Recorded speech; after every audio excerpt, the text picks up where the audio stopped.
Today we are going to be taking a look at one of the world's best tablets, the all-new iPad mini 5 with the Apple Pencil. Now you may or may not have seen the awesome new features and cool things you can do with the iPads and Apple Pencil, so I'm going to cover that in this video, but also stay until the end because I will show you 5 hand gestures that'll change your iPad game. Okay? So guys, let's get into it.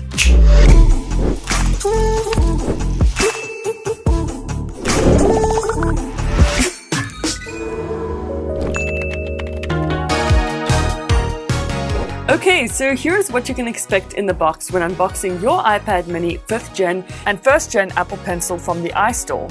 Really, nothing has changed and it's still very much the same packaging we've seen from Apple for years now.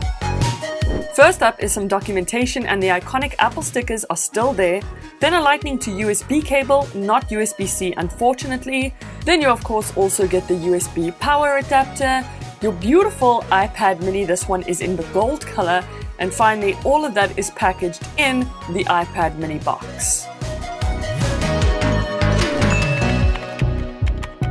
Now, in terms of the look and feel of the device, nearly nothing has changed from previous generations. In fact, it looks almost identical, but it's the insides, like the hardware and the Apple Pencil capability, that has changed more than anything. So you pretty much have all the same button placement as previous models and a strong, sturdy aluminum alloy back. We also still have the dual microphones as well as power button, and then on the bottom, built-in stereo speakers and the Lightning port. The speakers are great, by the way, and amazingly a 3.5mm aux jack.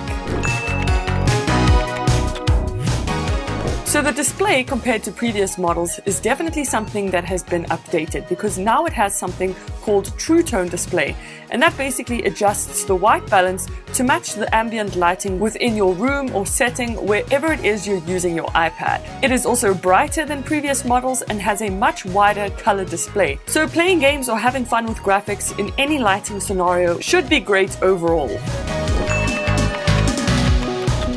The size of the iPad mini is, I think, what draws a lot of people, because it's only 135mm wide by 203mm long. It's also less than 7mm thick and weighs roughly 300 grams. So it has a really great form factor because it's small, compact, easy to take around and still get a lot of things done on it. I can fit it in my handbag, which is awesome, my camera bag, and of course a laptop bag. So pretty much anything, guys, as you can see. And again, I think that is what draws a lot of people to the iPad mini range. Now, this is not necessarily something you look at when buying a tablet, but still, the iPad mini 5th gen has an 8-megapixel back camera. That's not too bad, and then a 7-megapixel HD front-facing camera. Here are some shots that I took on the iPad, and perhaps it's been a while since I've taken any pictures on a tablet, but I must be honest, I was actually pleasantly surprised with these. So if you're out and about with your iPad mini, you can definitely get some decent shots with it. Ooh, now onto the Apple Pencil. What you may or may not know is that with the 5th gen iPad mini, you can only use the 1st generation Apple Pencil. Unfortunately, the 2nd gen Apple Pencil is not compatible with this iPad mini. However, the fact that you can even use an Apple Pencil on the iPad minis now is so dang awesome, and I think was a great move on Apple's part.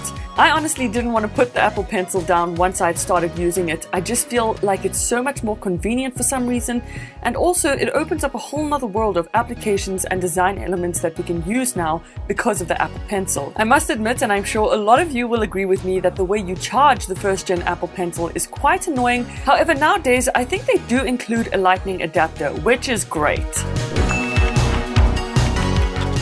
Onto the battery specs, and Apple is notorious for not sharing the milliamp hours, but it is estimated that the battery is roughly over 5,000 milliamp hours, and Apple claims you will get 10 hours of good use from your iPad. You will know by now that it charges via Lightning port, it does not support wireless charging, and theoretically it also does not support fast charging. Apple says that it doesn't, but I have read some interesting articles about this online.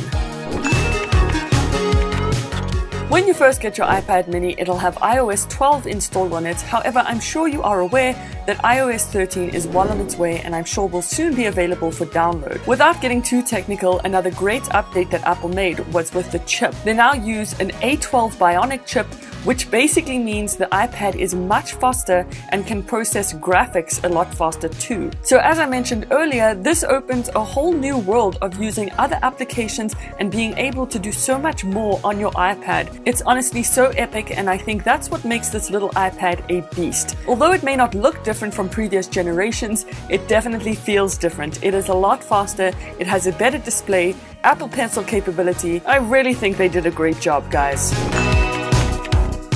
And then these are some nifty hand gestures that make life a little bit easier. So when pinching all 5 fingers together, you will easily open up all your most recently used apps.